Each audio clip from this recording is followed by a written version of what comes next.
ओम शांति। आज का गुरु जी का प्रवचन भजन है मलूक दास जी का। तेरा मैं दीदार दीवाना। आत्मा में एक अनंत मांग है परमात्मा को देखने की।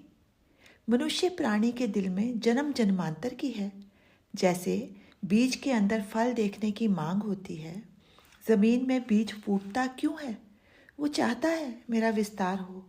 फिर वो बीज अपने में से 100-200 बनाकर विराट हो जाता है। देख लेता है सूक्ष्म से। जब तक दर्शन की प्यास मिटती नहीं है, आदमी सुखी नहीं हो सकता। कितनी की कामनाएं पूरी करते जाओगे, असंतोष की मांग चलती रहेगी, जो तमाम विश्व के लोगों के चित्त के अंदर आग है। शांति फिर कहाँ से आएगी? जब तक वो आत्मा अपने विकसित रूप के दर्शन ना कर ले। इसलिए कहता है, मेरे अंदर तेरे दीदार की कामना है। वास्तविक भूख को नकली चीज़ों से पूरा करना चाहता है। संपत्ति बटोर लेते हैं। प्रकृति को, धरती को मनुष्य ने माया बना दिया क्योंकि उसका संतोष नहीं हुआ। प्रकृति माता के साथ अत्याचार नहीं करना।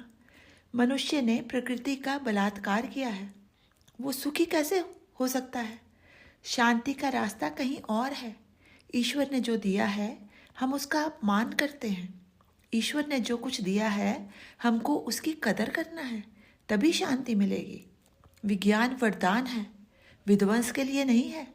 मच्छर जितनी हैसियत नहीं है मनुष्य की। जाने का मसला चाहे। प्रकृति परमेश्वर का भंडारण है। इस माँ को ख्याल रखना है। हमें इसका ख्याल रखना होता है। इसको हमें गंदा नहीं करना होता। कई बार ईश्वर की स्मृति नहीं रहती मनुष्य को अपने अहम के कारण। घटिया काम दूसरा करता है और बढ़िया काम मैं करता हूँ। यही तो अहम है। जब आत्मा का प्रेम परमात्मा के प्रति होता है, काया का संसार के प्रति हो जाता है। संसार में धोखा देने की प्रवृत्ति होती है। दैहिक प्रेम धोखेबाज होता है। आत्मिक प्रेम धोखेबाज नहीं होता। जब प्रेम का प्याला पी लिया तो देह रुकावट नहीं डालती। ज्ञान हो गया ये काया किस लिए है, उसकी मस्ती वो ही जानता है। जगत बाहरी क्रिया देखता रहेगा, आत्मिक क्रिया को जानता नहीं। कुमति जब सुमति हो जाती है, वो फिर मत्था टेकना हो जाता है। मैं ऐसा मस्त हो गया हूँ, मुझे होश ही नहीं रहा। बाहरी क्रिया खत्म हो गई। मैं अंदर की संपत्ति जमा करने आया था। आत्मा ने परमात्मा को स्वीकार कर लिया।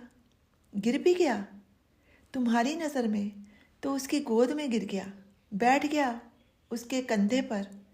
परमात्मा के सिवा कुछ रहता ही नहीं। ऐसी स्थिति हो जाती है।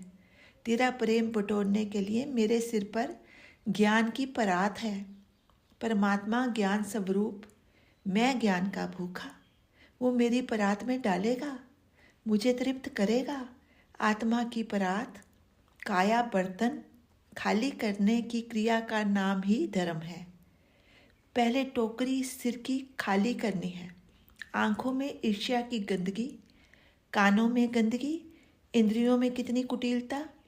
प्रभु के प्रसाद को पाने के लिए पहले मैं खाली करूँगा, फिर भक्ति से मांजूंगा, फिर परमात्मा परम ज्ञान अमृत का प्रसाद भर देगा। ये जो कंगाल की थाली नहीं रही, ये अब कंगाल की थाली नहीं, अक्षय पात्र हो गया। जब परमात्मा की कृपा हो जाती है तो अज्ञान जीवन में आता ही नहीं। सब बाहरी क्रिया खत्म हो गई। जब अखंड ही तेरा ध्यान रहता है तो हो गया ना अखंड जाप। इच्छा ना होते हुए भी कई कुछ करना पड़ता है। लोग क्या कहेंगे, क्या कहेगा कोई? चिंता नहीं, दुनिया तो है ही धोखेबाज। दुनिया को परे करने का हौसला जिसमें आता है वही परमात्मा को पा सकता है। तीर्थ यात्रा सब समाप्त समझदारी के साथ, संसार के साथ चलकर भ्रम को धर्म समझ लिया था। अगर आंतरिक परिवर्तन हो जाए तो नानक जैसा हो जाए। मेरी जाति के मेरे बाकी सब बिसरा दिए। ज्ञान की गंगा में डूबना है या सब पराए?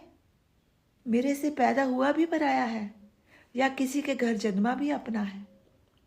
परमात्मा के दिल में कोई अपना नहीं, कोई पराया नहीं। अगर दुविधा हुई तो दोनों गए, ना माया मिली ना राम मिला।